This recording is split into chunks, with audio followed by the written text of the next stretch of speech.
With over 400 celebrity interviews and tons of pop culture nerdiness, Too Opinionated is a safe haven for your inner geek. Find us at meistercon.com or on YouTube under MeisterCon Pod. And please subscribe. It would really help us out. Thanks, everybody. Hi, everybody. Welcome to another edition of Too Opinionated. I am so excited today. I've got actor Jesse Carroll with me. So welcome, Jesse. Hey, thanks, Michael. How are you?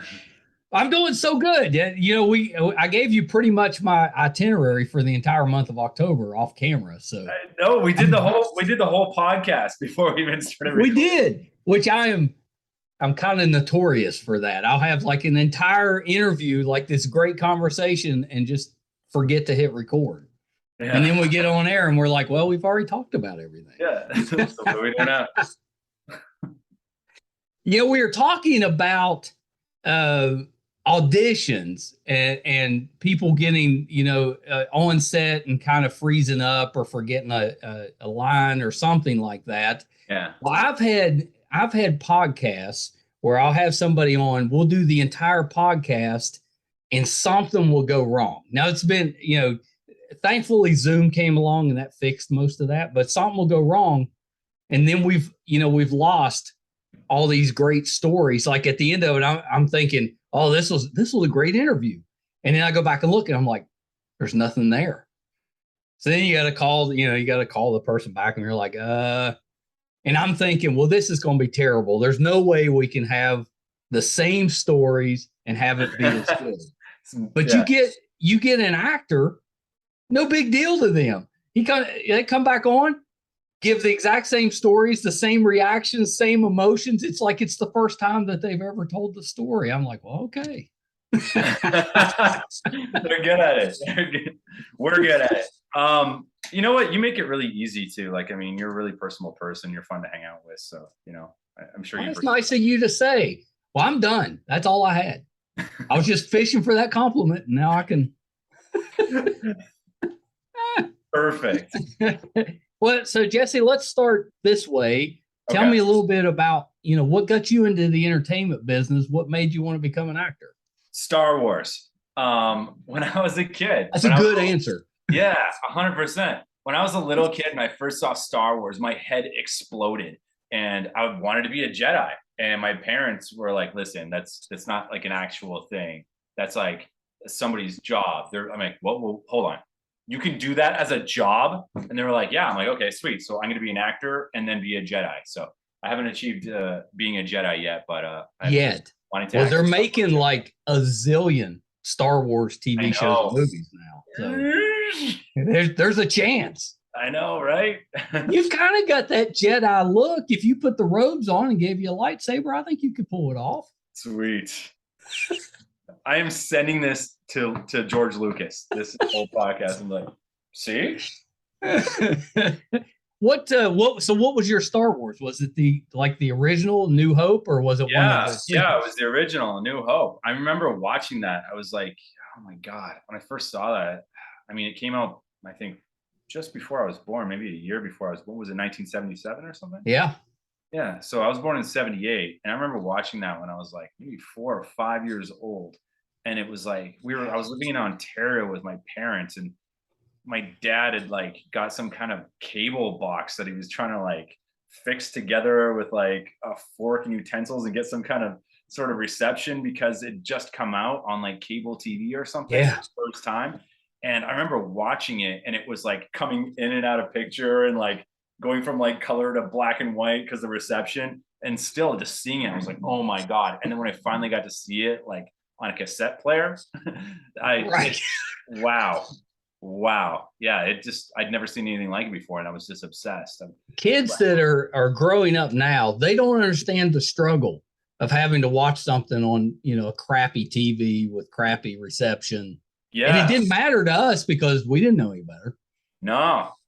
We used to try, like, TVs had antennas and you could get signals that way. And you could duct tape utensils and make the antennas longer and pirate stuff that way. Now you just download it. I mean, I remember my dad going up on the roof to adjust the antenna so that we could get a picture. You know, we'd lose picture. He'd go up on the roof, be gone for 10 minutes, and it'd be back on. I'd be like, okay, he's fixed it. I couldn't imagine climbing up on the roof now. Yeah. People did that with satellite TV too. That was the next big thing. And then you'd get like 100 channels. Now it's like endless. It's endless. Now I have had to knock snow off a satellite dish on the roof, but I didn't climb up on the roof. I just got something big and reached up there and smacked it. Yeah. Do you remember the big satellite TVs or the big satellites where they were like, they took up half the yard? I don't remember the huge ones. We had one when I was a kid, and it was like, I don't know, maybe like this big, and it was like kind of like a thing you put on like a little bit like the side of the roof. But I don't know if I've ever seen one that's like the size of a yard. Yeah, well, they used to have them, and I'm exaggerating a little bit, but they were as big as a person, like really high and wide. It looks like they would sit on your roof. Yeah, and it would sit in the yard, and at night you could hear them rotate because they'd have to find the different satellites, and they were loud. Oh wow! We never had one, but we had neighbors that had those and would watch them. And at that time, I was a teenager. We'd love to go over there because there was no, nothing was blocked. So it had adult channels. It had everything else. So you sneak over in the middle of the night, instead of watching with the squiggly lines and trying to catch something, like we had to. Amazing. I had a comic book store back in the 90s. No way. When I was in college, and which was the best job ever. And we would trade for everything. So I had at that time it was a Prime Star installer came into the store, and I was like, I'll trade you comic books for Prime Star, and he hooked us up. So we had, and then I traded for a console TV, like the old time console TVs, and we had Prime Star hooked up to it. And that's how we'd spend the day.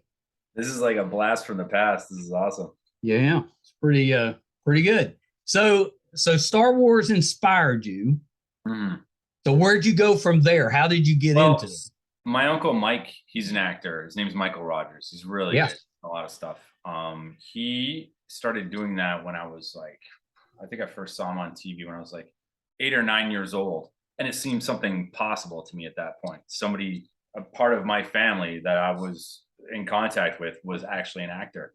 So I would just talk his ear off about it like my entire life. And then finally, in my 20s, because I grew up on a place called Vancouver Island, which is just west of Vancouver on an island. And there's no acting happening over there. And so there's like nowhere I could go train or anything except for like in school and then high school.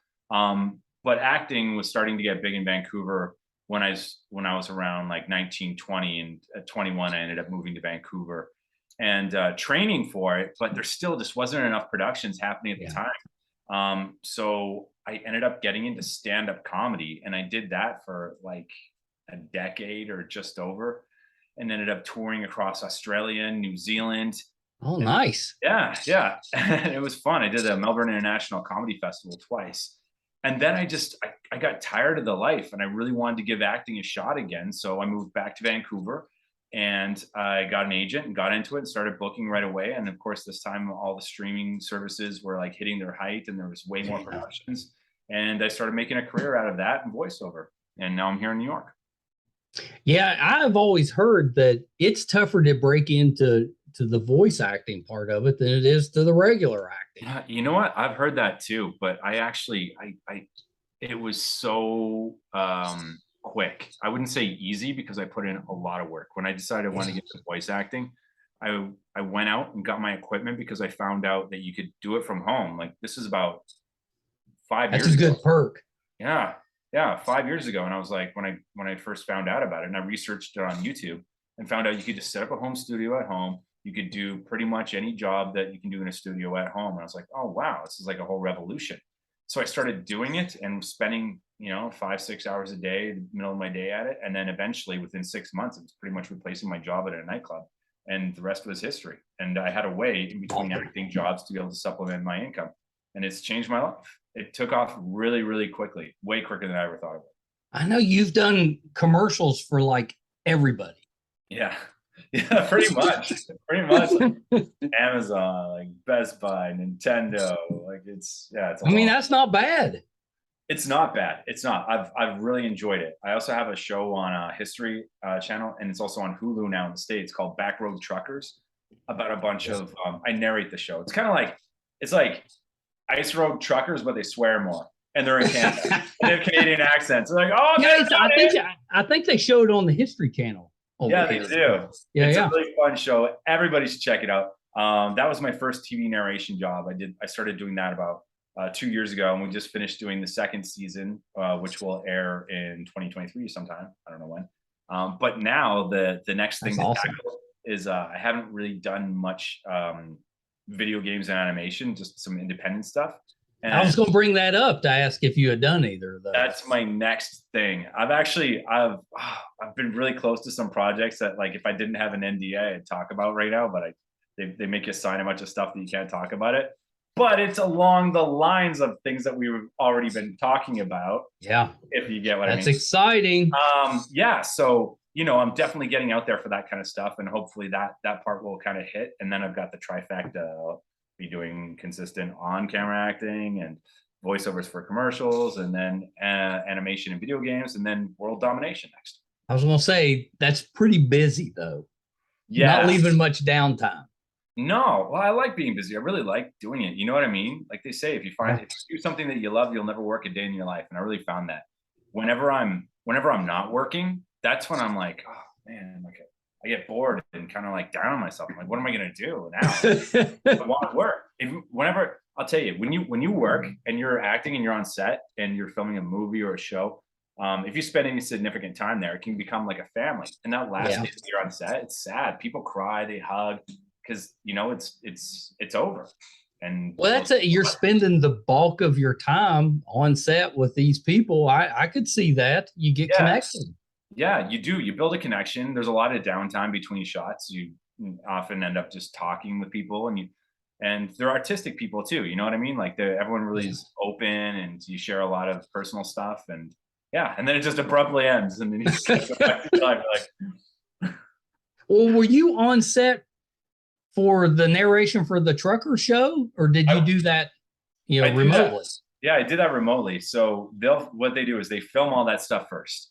And then they put it all together, and then they figure out what they're going to talk about. And then they send me all the scripts, and then I have to go into a studio. This is a time I can't do it from home. I have to go into a studio for that, because there's multiple amounts of people. They need like an engineer, they need the writer, the director, there's me, and I'm watching a video screen of everything that's happening. And then like the words will come up, and then there'll be like a series of beeps, and I have to time what I'm saying to the screen.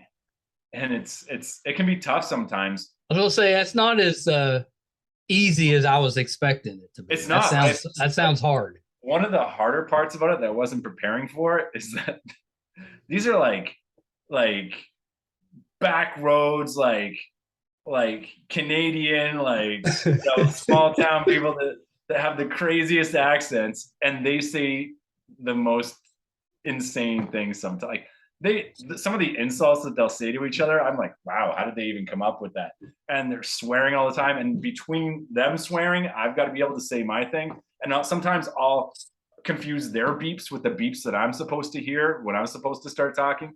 Literally, some lines I won't stop laughing, and it'll take us like a good 15-20 minutes for me just to say one line.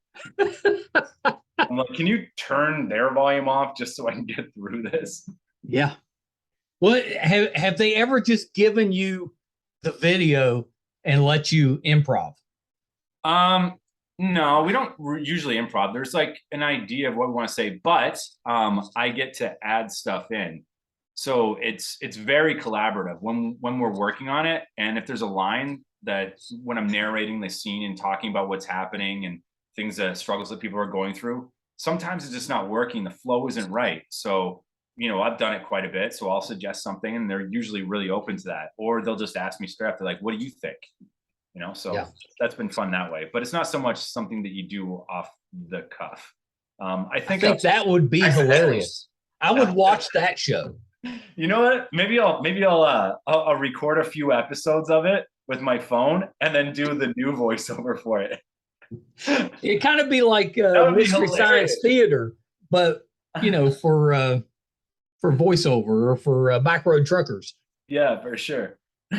I'd watch that show just to see what you would say. I'm gonna make it just for you. So there's Star Wars animation out there. I am very aware. A lot of it. I guess I can say I've auditioned for some Star Wars animation recently. I guess I just can't say what the project is, but they've got several projects on the way, and I am like, I want it. Come on. I'm gonna make some phone calls. Yeah. Say, we want Jesse Carroll in there, preferably as a Jedi. Yeah. Although like a bounty hunter or a Sith Lord, something like that. That would be dope. Yeah, I would like that. Yeah. Did you know in The Mandalorian that some of those characters that were in was it Star Wars Rebels? They made the animated show that they used to do. Was it the Star Wars Rebels? Yeah, they did Clone Wars and then Rebels. Clone Wars and Rebels, right. So some of the actors, the voice actors that were in that, got to reprise their roles as those characters in The Mandalorian. Yeah, I did know that, which is awesome. Yeah. Well, I know the female bounty hunter, or no, she was not. Yeah, the one from Battlestar Galactica. Exactly. Yeah, I can't. I'm drawing a blank on, which is terrible. But yes, I know she was really good in it. Yeah, she was fantastic. Mm-hmm. Yeah, see that we need to work on that. We got to get you in there because maybe the reverse would work. You get in the animated and then they put it in a live action. That's what I guess that's not a reverse. That's exactly what happened. Yeah, exactly. Mm-hmm. I mean, there's that way, but I've been sword training, so just throwing it out there. George Lucas, if you watch. See, I interviewed the guy that played the Highlander for the TV show. So it wasn't Christopher No Lee. way. Adrian Paul. Adrian Paul. So what he does when he's not acting is he rents out a castle. He travels around the world. He rents out a castle. He does not. Yes. And then you pay to go and you sword fight with him all day. You spend the whole day in a castle sword fighting with the Highlander. And then at the end of the day, you have a big feast. What a great idea. That's what I told him. I was like, that's the best idea I've ever heard. Did he say how much he charges? Because I'm interested. No, but I'm betting it's a lot. I wonder how good he must be really good. I wonder if he knew how to sword fight before he got that role. He must have. Yeah, he did. I think at some point in there, he trained with sword fighting, and that's part of the reason he got the role. Cool. And then he's only gotten better, I think, since then. Yeah, I bet. It's not something you're going to get worse at. Well, I don't know. Maybe you would. He's sword fighting on set all the time. Like, when do you get the chance to sword fight when you're not? Yeah. I guess when you I figure he's got to give you a feast at the end of it because he probably beats the crap out of it. I bet. Did you know the Highlander was filmed in Vancouver? Really? The whole show. Yep. Vancouver. A lot of shows. I didn't realize there's a lot of shows filmed in Vancouver. Yeah, there's a ton. Yeah. They always film it at Seattle or LA, and rarely New York, but sometimes. Yeah. I think it's. I always found it kind of interesting. Is it's always the reverse season. Like if you're doing Christmas stuff, they're filming in the summer a lot. Yeah. I've done a bunch of Christmas films, and they're always in the summer or like in the early fall, but it's usually pretty hot out when you're filming. Yeah, I know. The coat on outside. I know. I don't know how you keep from sweating. Yo, you sweat. I remember I did one. It was called what was it called? The original title of it was Holiday, but they changed it to Mingle All the Way.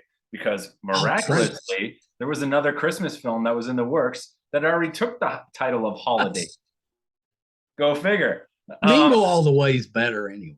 Yeah, totally. So there's a scene in it where we're in this like big square and there's like this huge tree and there's performers and stuff and everyone's like, there's all these extras everywhere and we got to act like it's freezing outside and it's like the summer in Vancouver. And I've got like they put like 3 jackets on me and I'm like a light one and like another one and then another one on top of that. I'd pass out. Like I was cold and I was like, don't sweat. Actually, well, I was like, it's funny because, well, they come over and they like powder you like between every shot to make sure you're not sweating. But because I was so hot and like it was exhausting, it actually made me look really cold. It worked. I was going to tell you, my oldest, she like the day after Thanksgiving, she starts watching Christmas movies. That's all she watches, until January. Oh, wow. That. And she said, because I always go around to the kids, I'm like, what have you seen this person in? This is who I'm getting ready to talk to. And she said, she's like, Dad, he's done like all the Christmas movies. So she knew. Yeah, I've done a bunch. Like, well, not a huge amount. I think I've done like 3 or 4, but they're all like in one year, but they play them every year. Yeah. Every year. Like this Christmas is coming up. It's just they're going to play the crap. Well, she mentioned Mingle All the Way. You mentioned that one. So yes, I knew she'd seen him. She also said you did the Hailey Dean Mysteries. I did the Hailey Dean Mysteries. That was an interesting one. I did the Hailey Dean Mystery. I auditioned for that like 6 months. Isn't that Kelly Martin? Is that who's in it? Kelly Martin? Yeah. She was in ER. Yeah, she's great. Yeah. She was super fun to work with. I was a little nervous because I watched ER. Yeah, I auditioned for that like 5-6 months before I actually got the role, and it was written different. So when I got it, I forgot that I even auditioned, and I was just told like, "Hey, you booked the Hailey Dean Mysteries." I'm like, "What?" They're like, "The Hailey Dean." I'm like, I didn't even remember the project because I only auditioned for it once, and it's like this big role, and it goes through like 2 episodes. I'm like, "Oh wow." Were you the killer? No, I was not the killer. It was what was the character's? I forget the character's name, but it was played by Rob Lowe's brother. Chad Lowe. Chad Lowe. I bet he hates being called Rob Lowe's brother. Chad Lowe. Chad Lowe is great. It was awesome. I played like his buddy, and he ends up being the killer at the end of it. But even when I was reading it, I was like, I'm for sure the killer. Then they pull the rug out from underneath you. It was hard to work on that because they had the one day that I did, they had like 5 scenes I had to do in one day, which is rare, and pages of dialogue, pages. And I was like literally running from set to my trailer, getting changed and running back just in time to start doing the scene. That's stressful. Yeah. And I think it was like maybe like my third or fourth job ever. And it was definitely the most dialogue I've ever done. I was like, whew. I've got a acting friend, and he grew up with Chad, and I guess they were buddies growing up. But they were he told somebody, he's like, yeah, I'm best friends with Rob Lowe's brother. Well, that got back to Chad, that he didn't just say he was best friends with Chad. He said, I bet he hates that. He's like, I've got a name.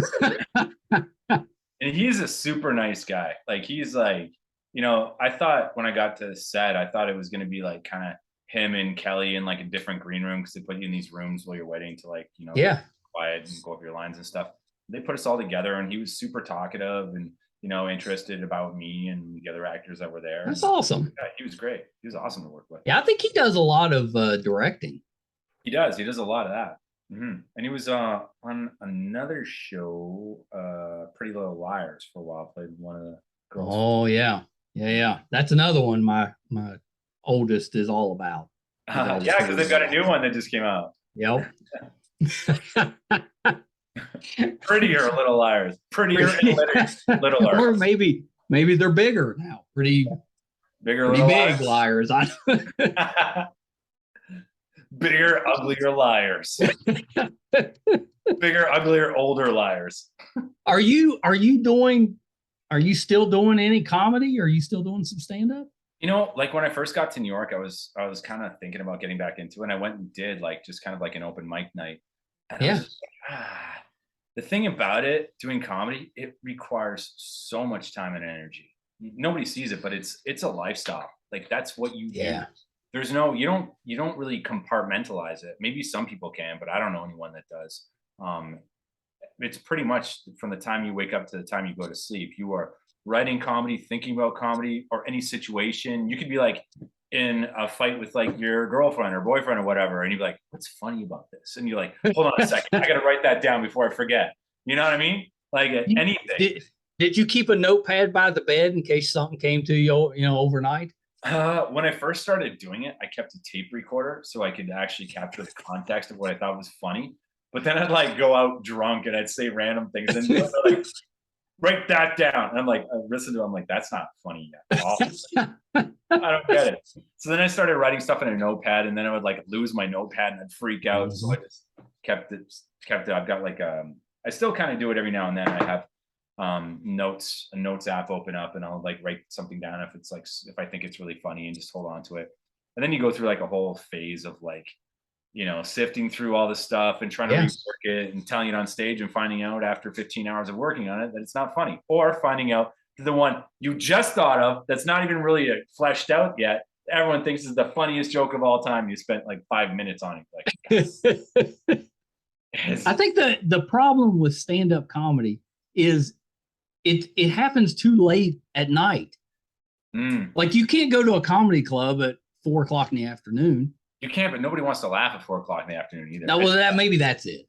I've done comedy in the day, but people definitely laugh more at night. Yeah, because they're tired and drinking. Yeah, definitely they're loosening up.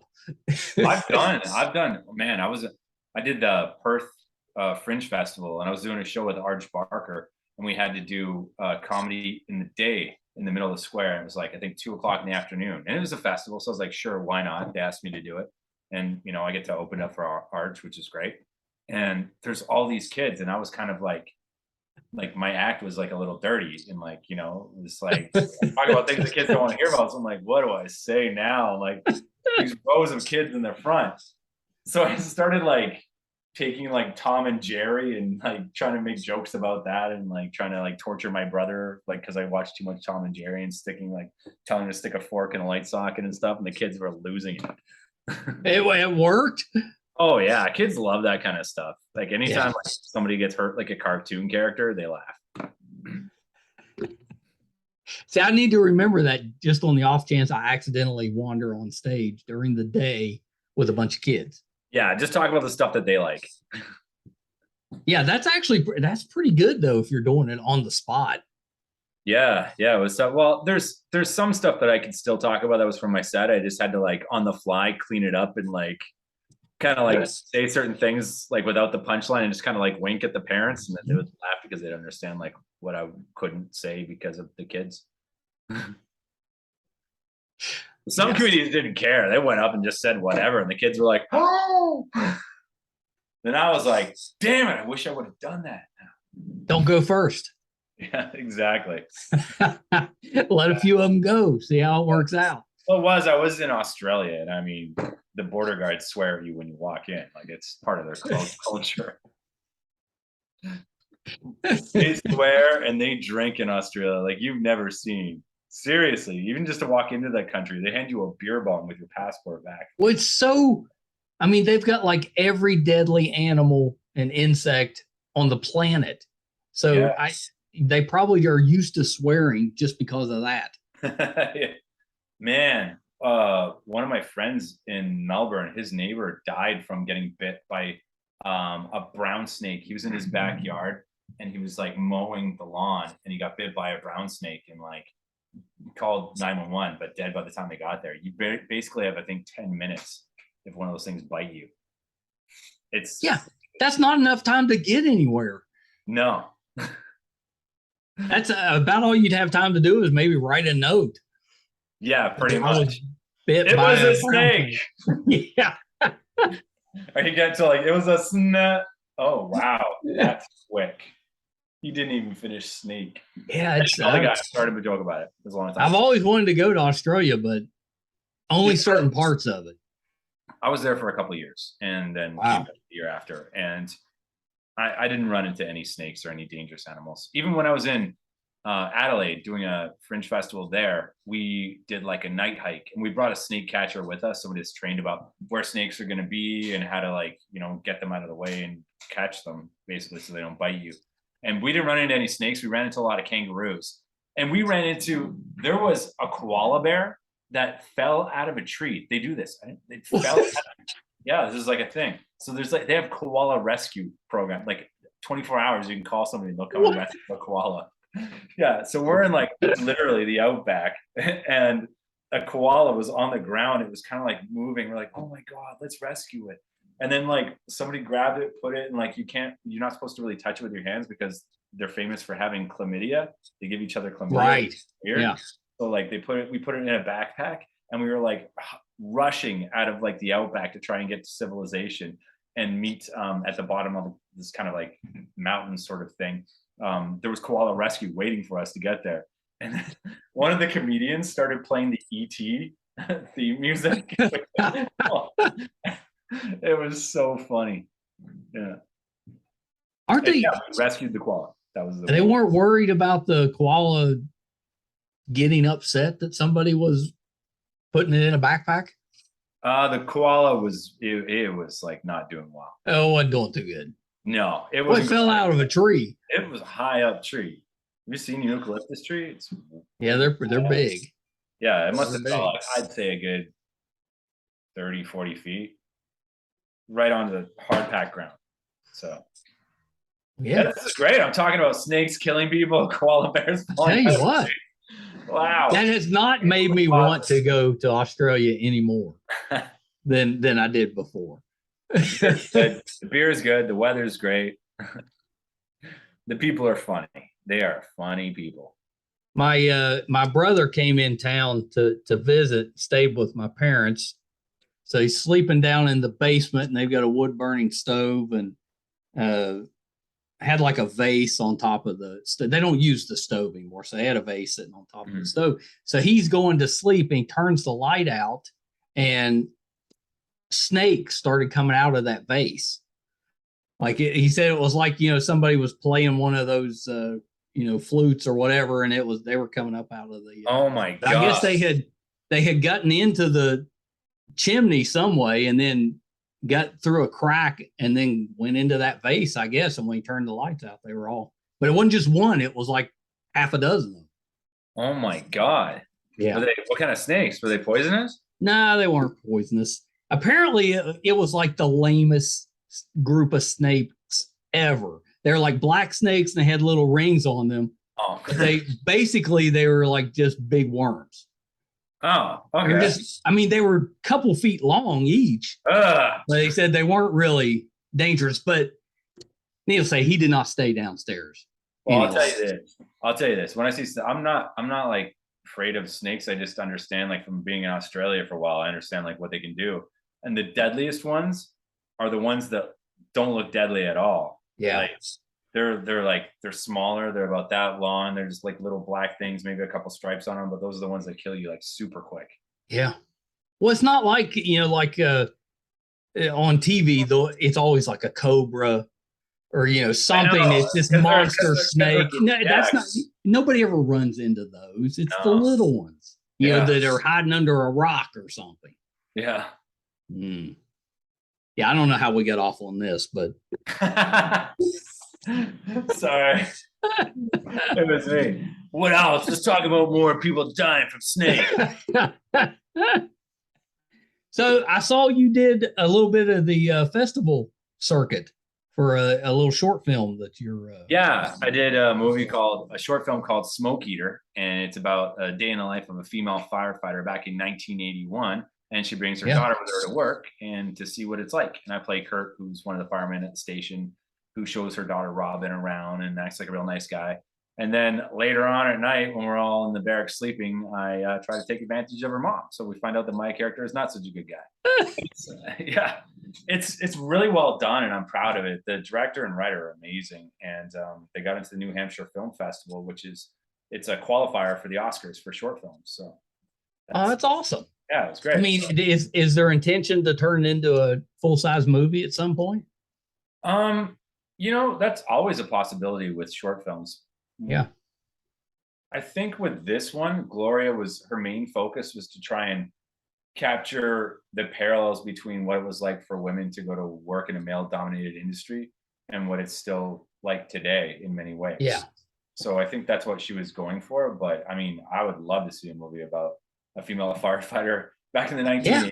Like, I think that'd be cool. In the 80s, and especially with that kind of thing. So yeah. Yeah. Did you get to go full 80s hair? I got a mustache. Oh, yeah. Okay. I went like, my hair was like pretty much like, they were just like, you could just use your normal hair. I'm like, fine. But I got to grow a mustache. I had like a big thick, like, I had that's nice going on. Yeah. People were calling stranger danger on me all the time. They thought it was funny. I was doing scenes where like me and little girl Robin, one of the coolest days we had was when we got to like use the fire hose. I'm showing her how to use the fire hose. I'm holding on it and she's holding on to it. Somebody in the crew yells out, stranger danger. And I was like, seriously. I'm in the middle of doing a scene right now. Come on. Though, there wasn't a teenage boy in the 80s that did not have like the porn star mustache. Oh, yeah. They're making a comeback. I know. I'm seeing them all over the place. I was talking to this dude out here. He's an actor, this guy, John, and he's got like a total porn stash. He's like, listen, man, I'm telling you right now. He's like, here in New York, I don't know what it is. He's like, I don't even think I look good with this, but I'm telling you, it gives you like a +10 to charisma, 100%. He's like, -20. The mustache is like, girls by the hundred just walk up to me on the street. I'm like, what? Well, you can't, like, there's no way to have that on your face and not be confident. That's, I think, what it is. People are just like, that dude's confident. You don't see those guys like that and then they're shy. That never happens. No, and if you did, that would give a very different vibe, like some Jeffrey Dahmer kind of thing going on right there, Big mustache. Do you want to come over? What? No, thank you. Get that thing off your face. Wow. Yeah. Did you get like the full festival experience? Did you get to do panels, anything like that? Yeah, I went out to New Hampshire. I got to do the Q&A, and it was cool. There was a lot of great films and stuff that were going on there, and I only got to spend a day there, but it was neat. They had a red carpet thing going on, and it was awesome. Festival, so it was cool. I'll definitely go back. Yeah. We got to go to Sundance in 2020. So it's like we came back from Sundance, and a couple days later, they shut everything down. Oh, just made it. Which Sundance was cool. I mean, we didn't know where to go, what to do. So we're just kind of randomly walking into stuff, but it was cool, but it was freezing cold. So everybody is, all you can see is people's eyes because they're so bundled up. So you have no idea if someone's like, you have no idea. And then later, we'd see like celebrities posting, oh, I was here at Sundance and stuff. And we're like, we were there. Like standing right next to him. Didn't even know.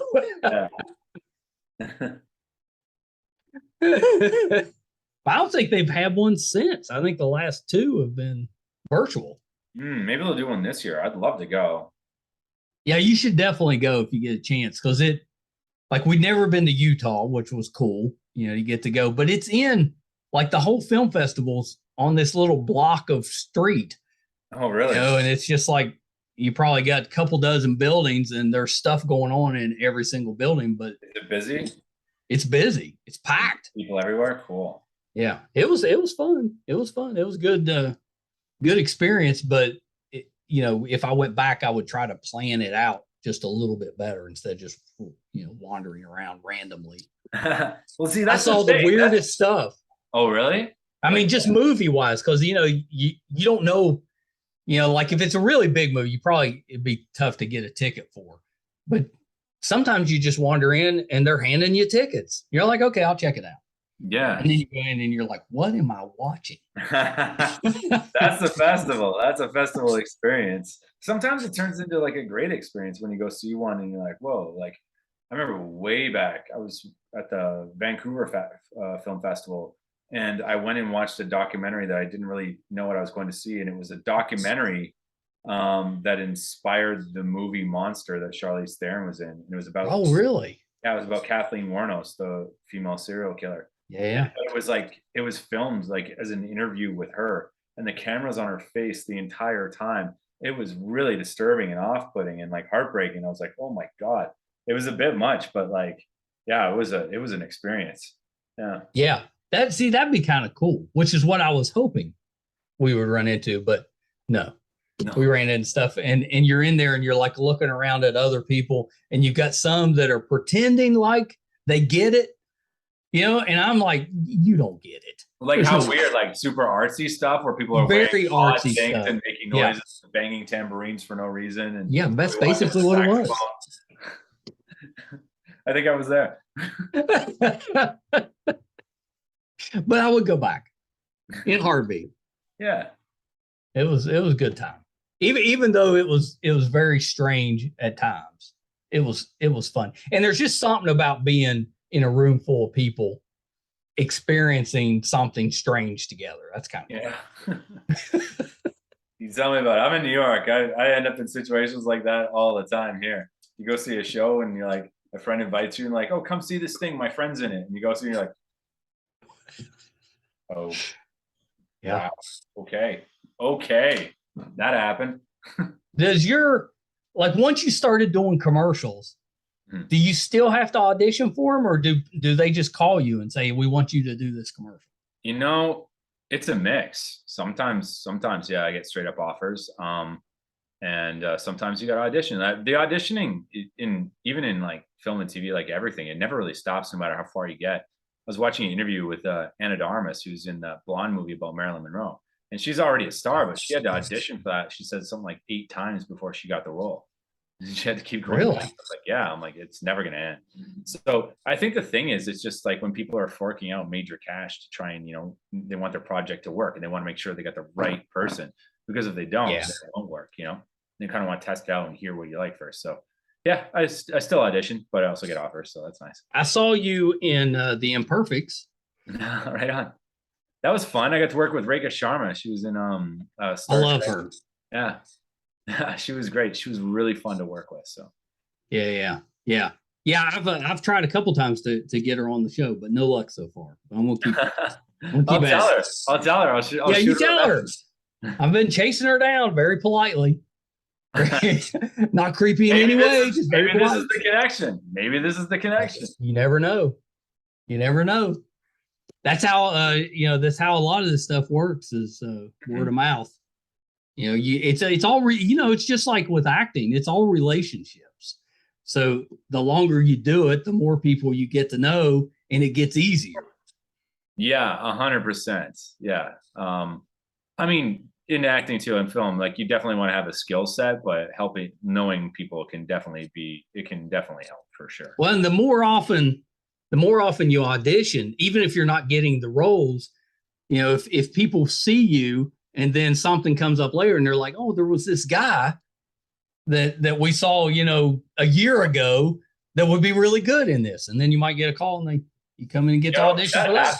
That happens. I was studying with this guy named Terry Knickerbocker, who is this famous like celebrity coach of like Sam Rockwell and Daniel Craig, all of these actors. And he tells a story about how Sam Rockwell, he auditioned for this one movie and he didn't get the role, but he worked really hard on it and did a really good job. And the director was so thankful.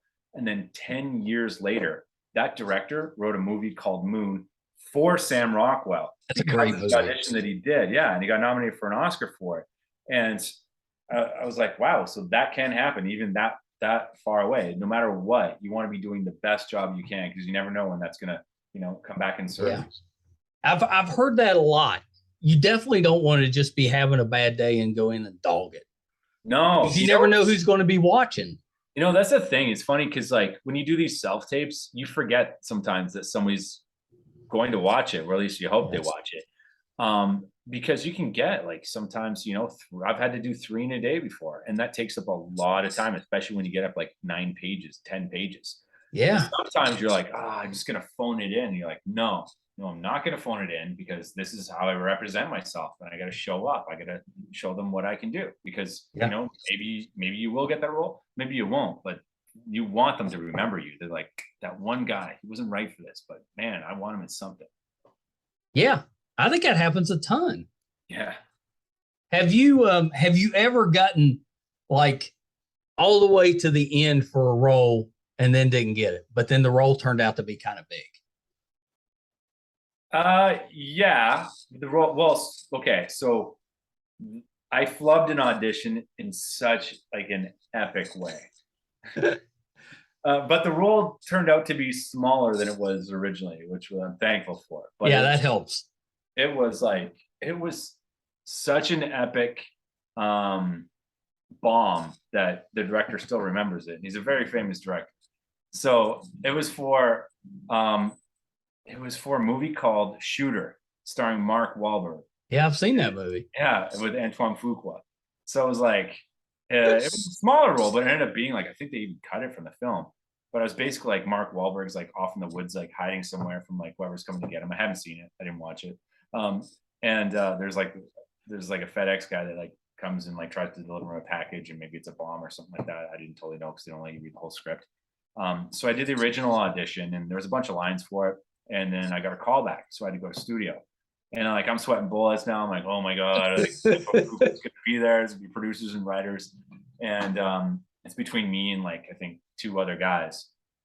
And I go into the audition room, and it's like usually an audition room is somewhat of a smaller size of a room, and there's a table, and there's like usually 3 or 4 people, maybe 5, sitting at the table all beside each other, and they got a little monitor, and then there's a camera, and then there's like a person standing next to it. It's like kind of got like a uniform setup between most audition rooms. This one didn't have any of that.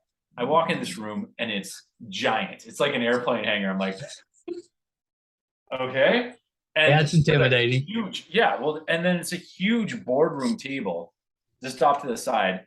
And then there's people sitting all around the table. And I'm like, so there's no mark for me to stand on. There's no camera. I'm like, what is going on? I mean, was it like a table read?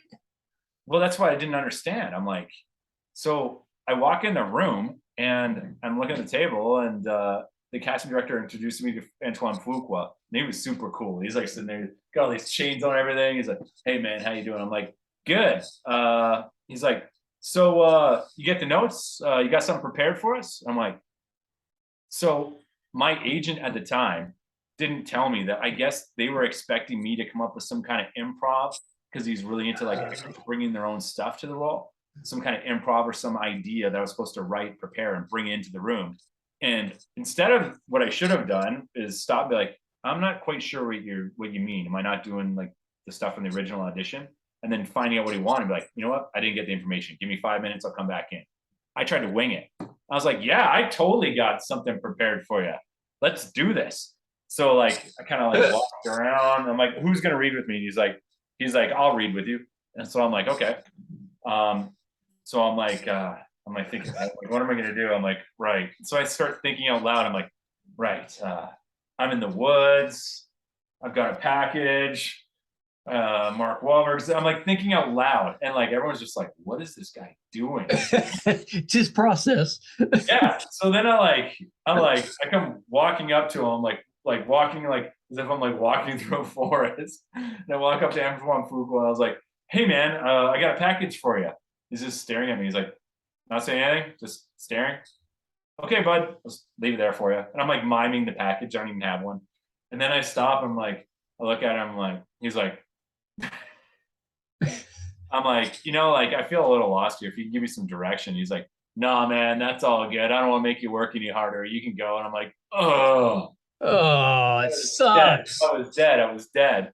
So I leave the room, and then I called my agent. I was like, what the fuck? he's like, I'm sorry. Like they didn't email us. I'm like, so then he emailed the casting director, and they're like, it's all fine. They had a good laugh over it. Anyway, they found the guy they really liked anyway. So I didn't get the part. It's a guy I know that got it. And then he told me that they kind of shrunk the part, and then I think they ultimately cut it. But it was so epic that I ran into Antoine Fuqua at a bar in Vancouver. And I was like, hey, man, just so you know, I had audition for you. Like, well, and he's looked at me and goes, no, I got a package, guy.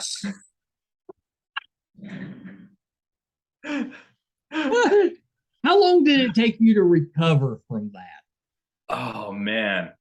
This was like the early days of acting. This was like almost like what got me into stand-up comedy. This is just before I started stand-up comedy.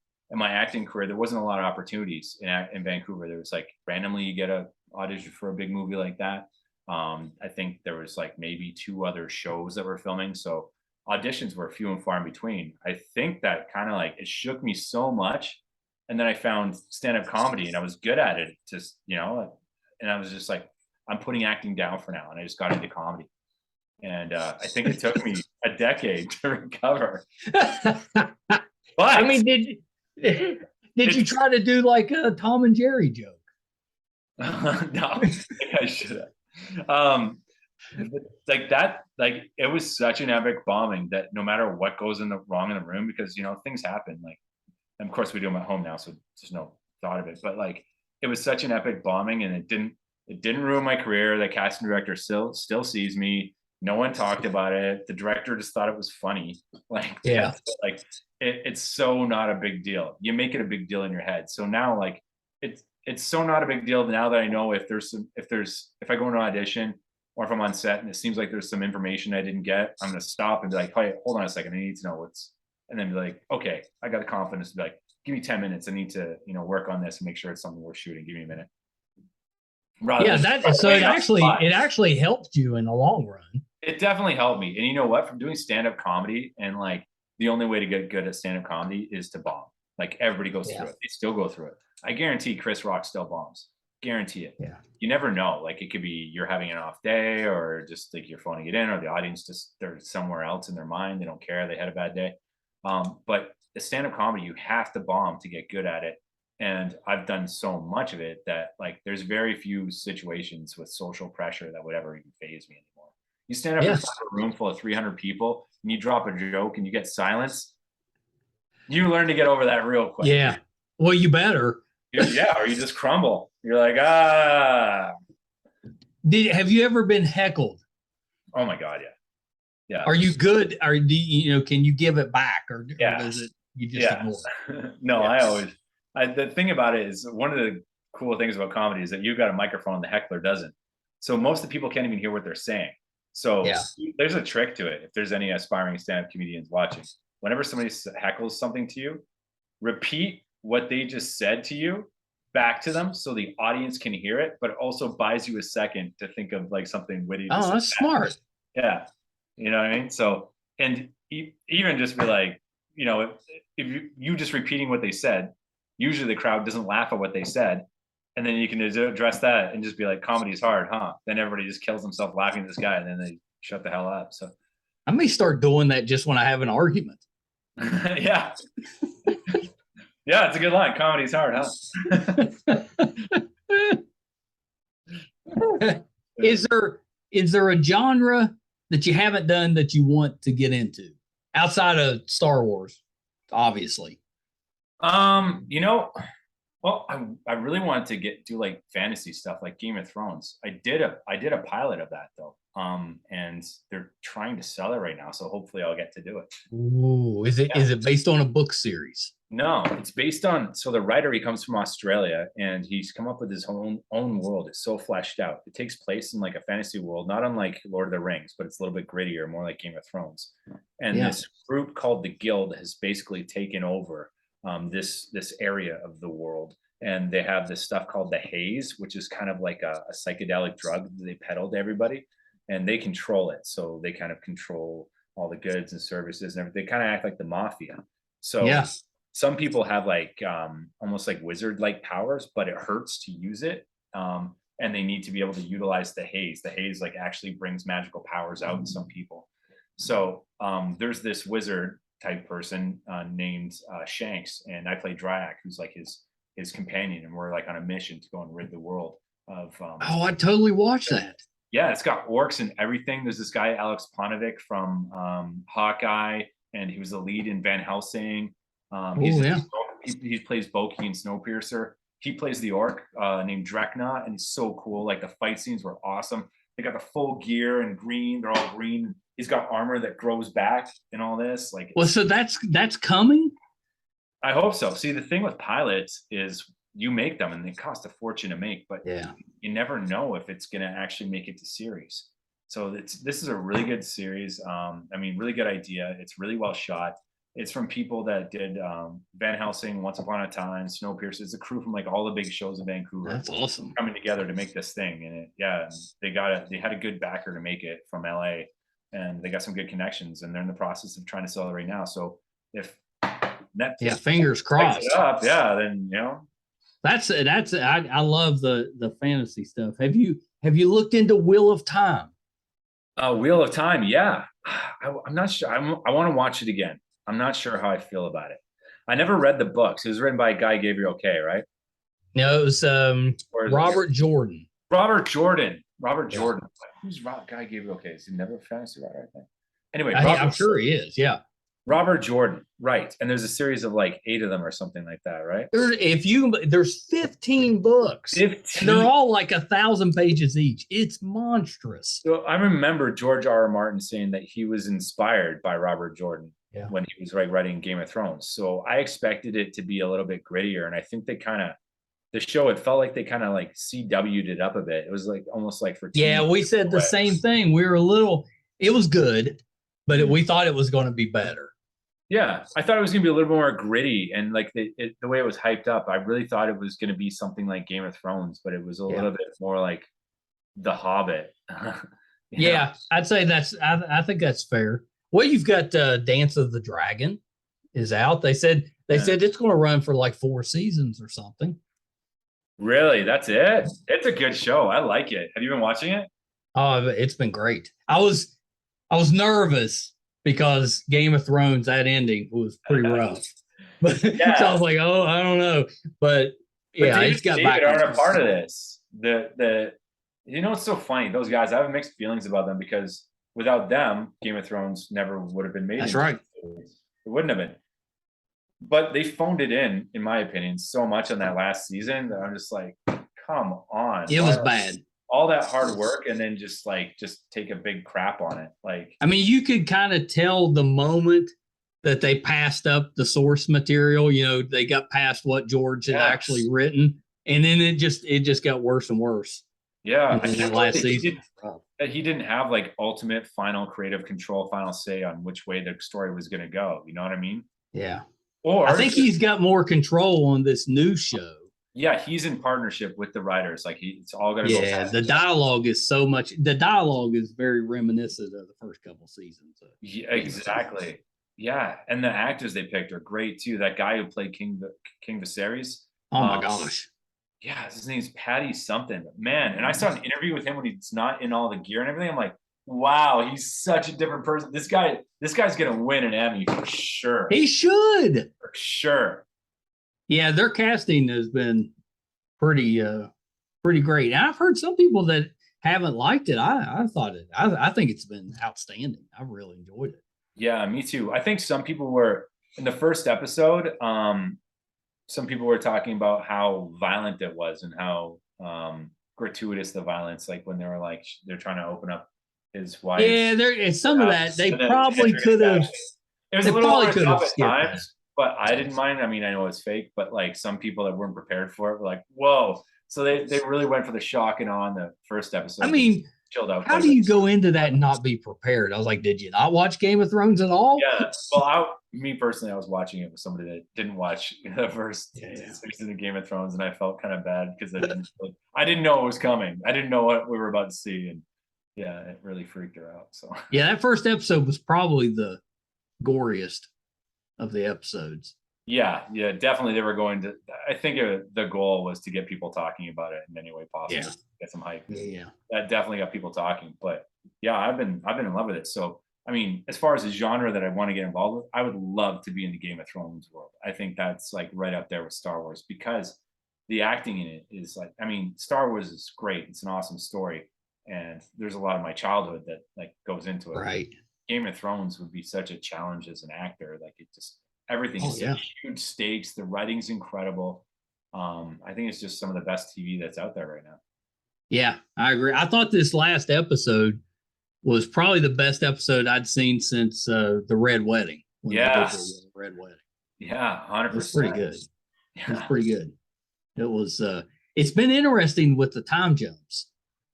Yeah, it's with the time jumps, I always get used to it. But at the beginning of the show, I'm like, okay, like it's like I'm starting a new series. I got to get used to the new actors and all this. Yeah. I just hope no more time jumps. We gotta come on. I can do one more time jump, and then seriously, I'm gonna write a letter. That's what Canadians. They got like 10 different people named Aegon. Can't keep track of any of them. No, right? There's like Aegon, and Aemon, and Daemon, and they'll rhyme. They're running out of, let's be honest, they're running out of ideas, right? Yeah. Aegon, what's this one? Daemon, what's this one? I don't know. Tamon. If there's a Tamon in this Sunday's episode, that's it. We're done. Well, there's a Joffrey. Yeah, there is. I thought that was interesting.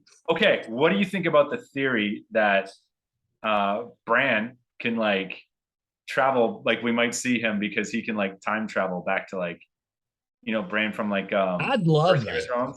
Yeah, I'd love that because supposedly, he can go back and forth. Yeah. Through time. I'd love that. I think that would be. I mean, they probably do it like a dream type of sequence or something. Yeah, that's what I thought. Like you can visit somebody in their dreams. I think that would be really interesting. I think they somehow tied what's going on with the Targaryens and the fall of the Targaryens to like the Starks in the future. I'd be all about that. Yeah. I like the little Easter egg stuff. Yeah, me too. If they hadn't totally screwed up Game of Thrones, they could still be following those characters that were left around. They could have done a sequel. Yeah. I think they're doing a sequel with whoever's left with Jon Snow one. Yeah, I'd heard that. They're actually, it's been ordered to production. I think they're filming it now. Yeah, I wondered if that's the reason they keep bringing up that prophecy type of thing, just to keep you. Hey, remember, Jon Snow's still out there. Yeah. I wonder if we're going to see White Walkers in this. We better. We can't be like bringing up the prophecy forever. Then all of a sudden, hey, the series is over after 4 seasons. No White Walkers. What? Yeah. Come on. Yeah. We need to see like the original White Walkers. That would be kind of cool. Which I guess we kind of did in Game of Thrones because they showed the Night King, how he came about. But I don't know. That'd be pretty cool. But I saw George Martin came out and said, it would take 40 episodes to fully tell the story. 40? 40. So like 4 10 episode seasons to tell the story the way he wants to tell it. Oh, okay, I see. So 4 10 episode seasons. That's why it's 4 seasons of the Targaryens. Yes. Okay, cool. Interesting. Yeah. They've covered a lot so far. Like I'm interested. I mean, there's all these dragons. They're all going to die. Yeah. Yeah, I'm interested in that new. I guess Aemon is his name. The kid with the one eye now. He's kind of a badass. Yeah, he's scary as fuck. Right? The way he looks at the other kid. I know. I wonder where they. I don't think I'd seen that actor before, but they picked a good one because he's creepy. He looks psycho. He looks like Daemon if he was full psycho. Yeah. I enjoyed this last episode where he was given the toast. He's like, how about these 3 strong boys? Yeah. I was like, that was good. Of course, they basically, the one guy did basically the same thing and got his head cut off. Yeah. Yeah, exactly. And then he got away with it. Yeah. No. Well, he's a Well, Jesse, thank you so much for taking some time. I think you're just starting to scratch the surface. It feels like we're going to see so much more from you. I'm excited about it. Thank you very much. Yeah, I hope so. It feels like it too. I'm going to be watching like Mandalorian or something. There you'll be. You called it. Let's see it. I hope so. Well, they got to replace what's her name that isn't on the show anymore? Gina. Oh yeah. That's right. Now he's got to have a new companion come in. Got to have a new companion. So you need to start doing TikToks, dressed up as somebody. Should I do? Start making like short Star Wars films. Yeah. Get like a wicked editor who can make it look like I got a lightsaber. Start showing off my skills. I did. I was doing parkour once. I was training in parkour. And I was doing it because I thought it might be useful because I want to do that kinds of stuff in film. And I was doing like this big gap where I had to like run up this wall and jump over this huge thing. And I tore my calf muscle so bad it almost came all the way off my bone. And it took like 6 weeks to recover so I could walk. Oh my gosh. When it happened, did you scream out? Did you scream out parkour?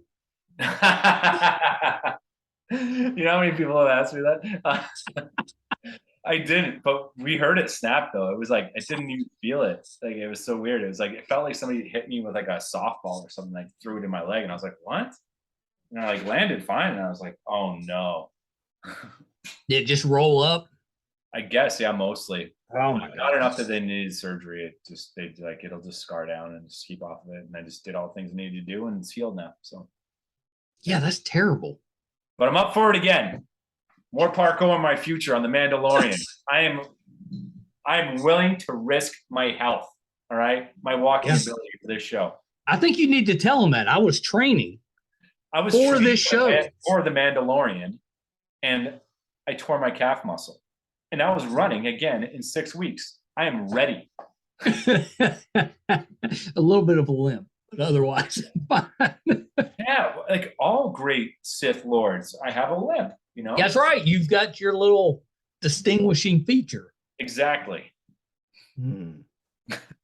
What kind of lightsaber would you have? Would it be a regular one or would it be one of the, the fancy ones? Well, traditionally, there's only blue and red lightsabers, but Samuel L. Jackson got a purple one. Yeah. So I would like to get my own color, but to be quite honest, beggars can't be choosers. Give me a blue one or a red one. I'm happy. I mean, you could do the. What about like the two-handed one that breaks into two separate? Okay, I wouldn't mind like the one that like you could like pull apart. So you got two. That would be cool. Yeah. But I don't like the one like the Darth Maul one where you got in the middle and like start going around like a staff. I'm like, yeah, I didn't like that one either. I mean, it was cool at the time. It just doesn't seem super violent. I guess maybe if you're a Sith Lord and if you're not paying attention, man, you're gonna cut yourself. Like, you just do this once wrong and there goes an arm. Like I don't know. I know. Don't you think at some point in a Star Wars movie they should have had somebody trying to train and hurt themselves? Yeah, because it happens. 100%. They have never shown them with like wooden lightsabers practicing. Yeah, exactly. Actually, they did show them with wooden lightsabers. Really? When they did the prequels, they had, and in the Obi-Wan series, they showed a flashback to it. They had Anakin and Obi-Wan. Oh, they did. Yeah, they were practicing, like they were battling. Yeah, with wooden sticks. Right. I had a stick.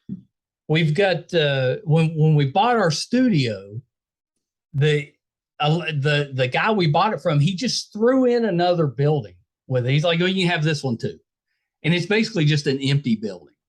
It needs work, but it's just an empty building.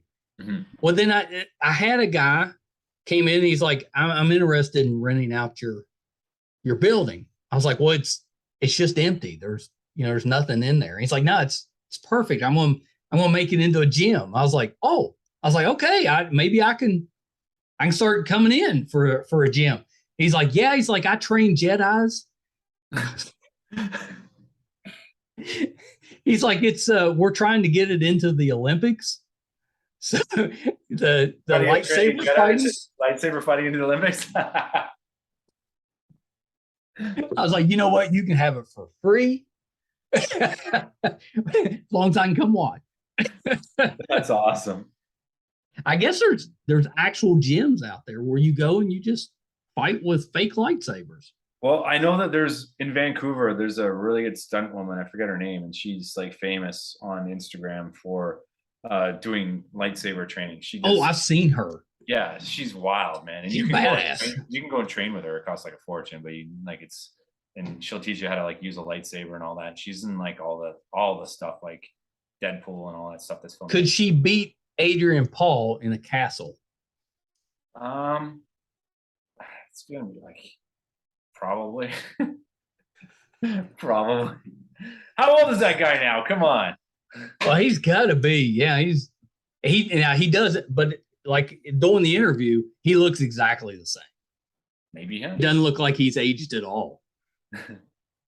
Well, yeah, she's using fake lightsabers and he's using real swords, so he's probably He might have an advantage. He might. Well, okay. Sword in half. I don't know. I feel like it would be fun to get a ringer and then pay for them to go to that. Yeah. See what because he's thinking, I'm going to get these guys. They don't know what they're doing. Yeah. Actually, send somebody in there that knows what they're doing. Someone's like super good. Like that guy who's like, who is he? You ever watch what's that HBO show where they're all like robots? Westworld. Oh, Westworld, yeah. And they did one season where they went to like they went to Japan or something, right? And there was a guy who played like what's that famous swordsman thing, like Natsumishi Miyoto or something like that. Yeah. Famous swordsman, but that actor who can like use the he can do the stuff. Dude, that guy is insane. I can see him and Adrian Paul go at it. Yeah, I'd watch that. Yeah, I'd probably enjoy that more than like an MMA fight. Yeah. Yeah. Got more consequences though. Yeah. Well, Jesse, so a couple of things before we wrap it up. This has been terrific. I knew it would be. I just had a feeling. It's been terrific. Anything else you're working on that we can kind of keep an eye out? Yeah, I mean, I'm always doing voiceover stuff. Backroad Truckers season 2 is going to be coming out in 2020. Yeah, that's exciting. Yeah. People love that type of stuff. Yeah. Because like if you had told me years ago that there was going to be all these shows about truckers and fishermen and all this, I'd be like, who's going to watch that? But everybody watches it. They do. They're into it. They love it. Yeah, so I got that, and then hopefully Planes of Snow coming soon, and I'll keep you informed about any other projects coming up. Yeah, I'm excited for that one. I'm going to root for that one. Yeah. Was that it was an original idea? It wasn't based on a book series? No, original idea. Love that. Yeah. It's not easy to do. No, when I sat down with the director, we sat down for like 3 hours while he was telling me all about the world and my character and the family he comes from and what happened to his family and why he love that. Like, holy. Yeah. Yeah. Well, you got to come back if that comes out. Definitely. Yeah, I got to hear all about that. All right. So last thing, where can we find you on social media? I'm on Instagram at Jesse Arthur Carroll. That's it. I'm not really active on there. Yeah, you picked the best one. Yeah. Instagram, I mean, that's the nice one. You just, everybody's just putting their pictures up there. It's like what Facebook was for half a minute before it just went off the rails. Yeah, exactly. Well, thank you so much, Jesse. And definitely, you got to come back. We'll do this again. Yeah, I'd love to. Thank you. Yeah, awesome. All right, hold on one second. All right, so that was the talented Jesse Carroll. I hope you guys enjoyed that. And I probably should have apologized to him because I was enjoying the conversation so much. I didn't shut up. I definitely, I know you guys are coming to see the guests, not me, but I was really, he was hitting a lot of nostalgic memories for me, which, got me talking a little bit. So I hope that was okay. Jesse was terrific. He was Agent Mcgrath in the Imperfects. Loved him in that. If you're a Christmas movie fan, he's in at least 3 or 4 of them. And Mingle All the Way was the one that my daughter Ashley had seen said that he was terrific in that. If you're a Back Road Truckers fan, he does a great job as the narrator. And I guarantee you have probably seen him in a ton of commercials or heard his voice in a ton of commercials. He's got that type of voice that's easy to listen to, and you can understand why he's narrating and doing a lot of voiceover work. It makes perfect sense. Somebody needs to get him in some video games and some animated shows. He would be terrific, and he definitely got my endorsement for anything in the Star Wars universe. So if you're listening out there, let's get him a role. Thank you guys so much, for tuning in again this week. I don't take that for granted. If you want to help us out, if you've enjoyed what you've watched or what you've listened to, a couple things you can do to help us. They're free. If you're watching, you can go to our YouTube channel, MeisterCon Pod, subscribe. Really would help us out. If you're listening, wherever you're listening to, please subscribe. We take those numbers. I wish we didn't have to, but we do. We take those numbers, and that's, gives us a little heft when we want somebody to come on the show. We can say this is the audience that we can bring. So it definitely helps us out. So if you've enjoyed it, or if you feel sorry for us, either way, please subscribe. It'd be really great. We put out episode number 471 today. So I want to say barreling, but we are definitely moving pretty quickly towards 500. I think we'll hit 500 before the end of the year. I can't believe it. So there's a ton of material out there for you to check out. If you haven't, please do so. I think you'll find people that you love or new people that you'll become a fan of. You can find all of those episodes, audio and video, on our website, meistercon.com. If we're doing anything in studio, if we're going on location, if we're covering a convention, if we're anything special going on, whatever it is, it'll be on the website, meistercon.com. There's also a really fun, geeky blog that Brett writes, and you've heard me say that before. He's a talented writer. It's funny. He makes the best points. It's really good. So definitely check that out, meistercon.com. Thank you guys so much. Till next time. Bye, everybody.